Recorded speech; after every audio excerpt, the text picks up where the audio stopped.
So Mike, talk a little bit about the panel you spoke on today in terms of this vertical axis and horizontal axis and what that means to chip technology. Yeah, it's very interesting. We're going through a profound change in network architecture where we take some of the control software and we virtualize that, which means move it into the cloud. But at the same time, we're moving the cloud out to distribute it closer to the end user so we can create that network for each user in a highly personalized way, if you like, right by the end user, and get the maximum capacity, maximum performance. So we're putting in the cloud, but then we're putting the cloud back in the network and distributing it out close to the end user so we can get a unique, adaptive, elastically scalable, think of it as personal network designed for each end user. It'll look to the end user as if the network was designed for them, for their services, rather than them having to attach to a network that is the same for all users. So talk about Intel and where chip technology fits into this equation.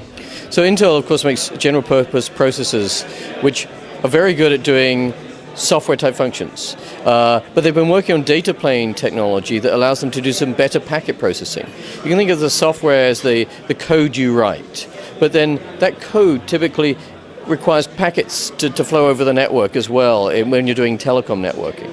And those packets actually have to be treated at very high speed, 100 gigabits, etc.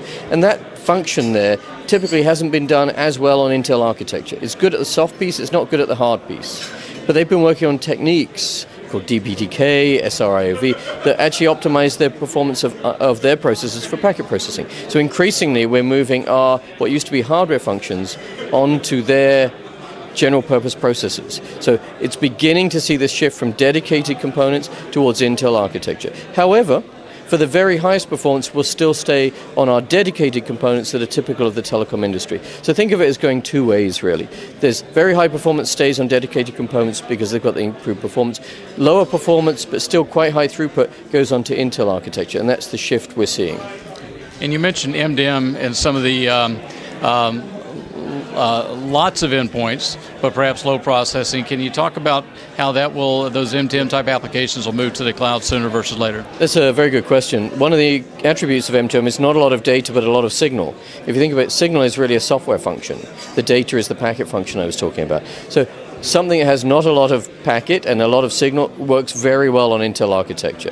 So in fact, a lot of the M2M control functions, control plane, you'll see virtualized early on. And the interesting part of that is it allows you to then offer that M2M control function to different enterprises. You can think of asset tracking, fleet tracking, medical sensor tracking. So once I can virtualize it, I can create packages of software that I bring up and offer to different enterprises for different types of services. And so operators have an opportunity there to actually develop new revenue.